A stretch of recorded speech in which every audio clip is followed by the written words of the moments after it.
Nilishagongewa na my friend of mine alicheza zigi hadi bana wakaenda kwenye bed bro. Na ni kitanda chako kile. Na lakini walienda tu kwenye bed yani. Inauma sana. Walienda bara kwenye mradi. Ati kunradi. Unajua unagongewa na mwanamke, unagongewa na mwanamume. Wewe tulia. Ray, ni vizuri mtu maana kutest loyalty ya mpenzi wake na beshte yake. Ile wanasemanga body count. Loyalty. Tuseme kwamba mimi nina mpenzi wangu. Alafu ni mtest na rafiki yangu. Kama kaka Jomba kwa mfano. Si vizuri. Si vizuri. Na ushawahi? Sijawahi. Hujawahi? Simi.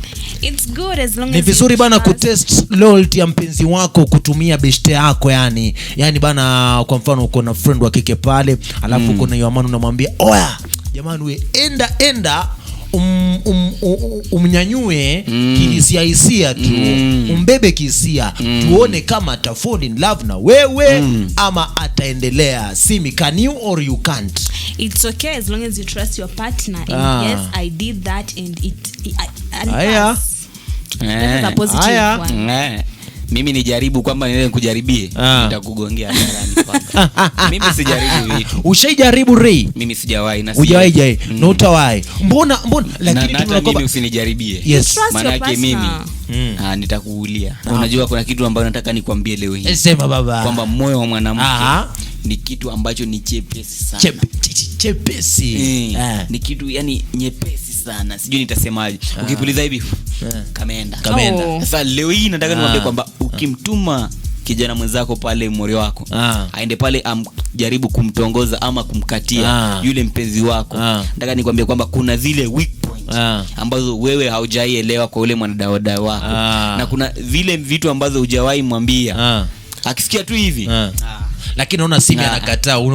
Sasa mbona unakataa? Unajua Simi anakataa tu. Lakini hata leo hii mkinituma mimi imeenda. Nishaijaribu. I tried with my friend. I told her to do the loyalty test on my former boyfriend. Your ex? Yeah, my ex. Ilipita like alimkataa. Yeah, alimkataa. Akamwambia kwamba mimi nina mpenzi mmoja ambaye anaitwa Simi. I was so proud of for sure. Ule rafiki yake alikuwa anawajua. Ukimpima alafu aingie tuseme kwa bana ameingia box. That's the thing. That's what I'm avoiding. Mnaweza enda kubla sakrama. Nini feelings zitaanza kuevolve and that's what I'm avoiding. Staki. Sasa unataka kuniambia kwamba wewe ni mchele tu rahisi bwege tu mchele. Yaani wakikutuma tu test kidogo hivi ushaingia kule. The way unatreatiwa ndio itakufanya ufall for. Ndio maana yake nimekwambia kwamba mimi kupima atoka kwa mpenzi wangu hata usipime. Mimi namwaminia yule ambaye ananipenda na nimekwisha. Mimi nakwambia unajua nini, I tell you my brother kwamba mimi pia ni kitu ambacho imenifanyia na najua nimelearn. Nilishagongewa na my friend of mine alicheza zigi hadi bana wakaenda kwenye bed bro.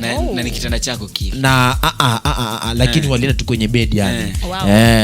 Inauma sana. Walienda bara kwenye mradi. Ati kunradi. Unajua unagongewa na mwanamke, unagongewa na mwanamume. Wewe tulia.